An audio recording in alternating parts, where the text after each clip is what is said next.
Can you talk about the constant targeting of Iran as a justification for everything that has happened? You yourself received a letter you wrote about in the Boston Globe from a law firm to join a class action suit on the loss of your son because Iran was responsible for the Iraq war, going right to this latest attack on Syria and Iraq by the Biden administration, the second time it did this, citing Iranian-backed militias, at the same time that the U.S. is supposedly attempting to rejoin the U.S. nuclear pact that Trump pulled out of. Well, the demonization of Iran is now a well-established sort of reality of our contemporary politics. I think it's a mistake. We have a narrative that describes U.S.-Iranian relations that dates back to the hostage crisis of the late 1970s.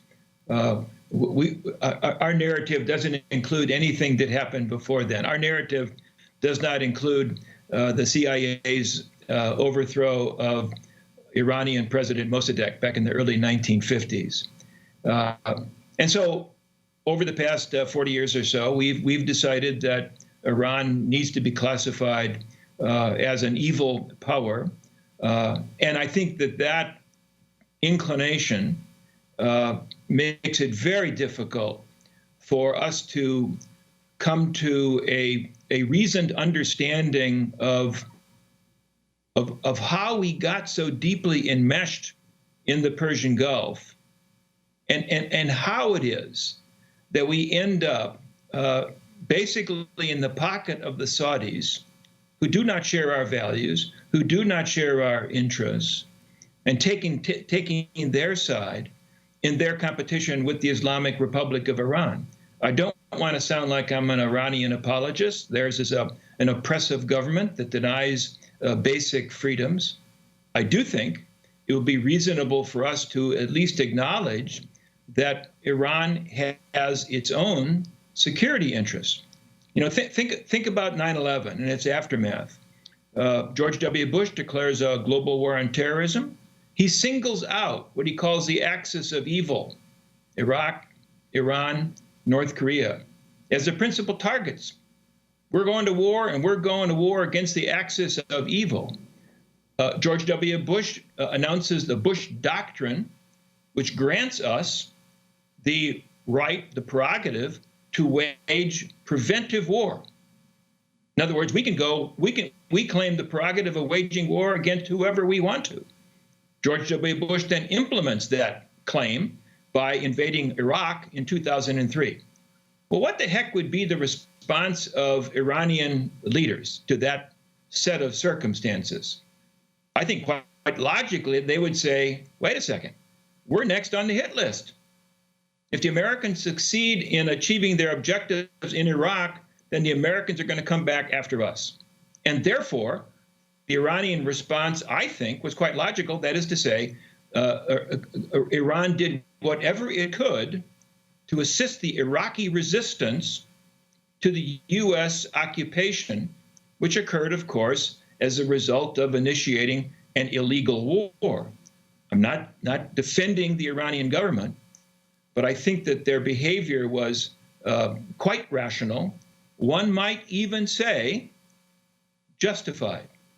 And until we as a nation, until our political leaders are willing to take on that perspective, I think it'll be very difficult for us to come to a more reasoned and balanced approach to U.S. policy in that part of the world. And quite frankly, something of the same logic applies to the way that people in Washington today are talking about the challenges posed by the People's Republic of China. I think a first principle of strategy needs to be to try to look at the situation from the perspective of the other side. Only then is it possible to avoid the kind of errors that have plagued us in our use of military power since 9/11. Well, Andrew, I'd like to ask about about Afghanistan, the U.S., the Biden administration making the decision to bring the longest war in U.S. history to a close. U.S. troops, most U.S. troops, likely to withdraw within days.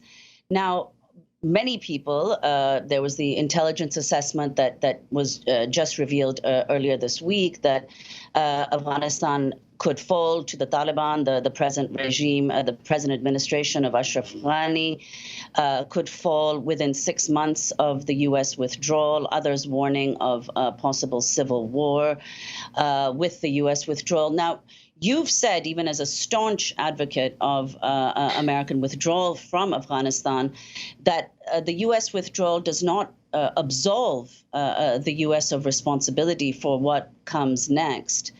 What do you see as that responsibility, and what do you anticipate happening in Afghanistan? You know, I tell you, the events seem to be moving so quickly there, it's hard to keep up with them. We had that interview by General Scott Miller, the U.S. general commanding the remnant of U.S. forces in Afghanistan, that was strikingly candid, and I thought pessimistic. So things could fall apart there more quickly than I think almost anyone realizes. We'll see. Nothing is guaranteed. But what's our responsibility? It's moral. It's humanitarian. First of all, we have a responsibility to Afghans who supported the U.S. effort over the past 2 decades. If they want to leave, we need to make it possible for them to leave. That means accelerating the approval of special visas for those individuals and their families to leave the country and come to the United States if they wish to do so. My general sense is that there's a recognition of the moral imperative of doing that, but not a heck of a lot of urgency. It's also possible that just as with what happened after the Soviets invaded Afghanistan back in 1979, that there could be a major refugee problem that stems out of any return of the Taliban to power. We need to own that. We need to be acting now to try to prepare for providing assistance to refugees who leave Afghanistan and go to neighboring countries. But I think there are also, beyond the moral question, there is a strategic issue. And the strategic issue centers on, A, the realization that our military efforts, along with our coalition partners, our efforts to create a legitimate government in Kabul, supported by effective security forces, that effort has definitively failed. And so what? Well, the so what is that there will be other nations in the region that have a shared interest in preventing Afghanistan from descending into absolute chaos. You referenced the reports of Afghan militias preparing themselves for what will in effect be a civil war. We need to engage with neighboring countries that share our interest in preventing that chaos from occurring.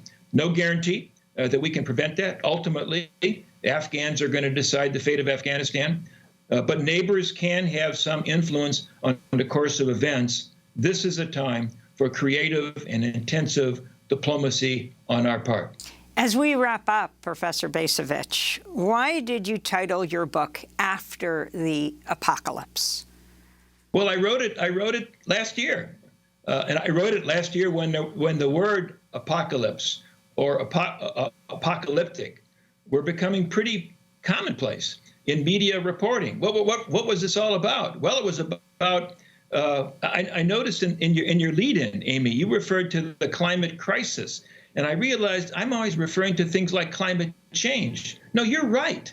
We're in the midst of a climate crisis.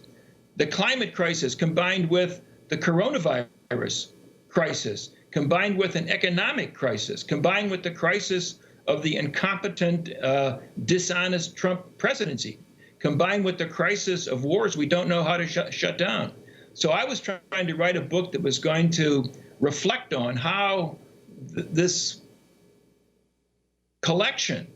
unprecedented collection of crises confronting the nation should lead us to rethink the role that we play in the world. And so it's a short book, but that's basically what the book is about.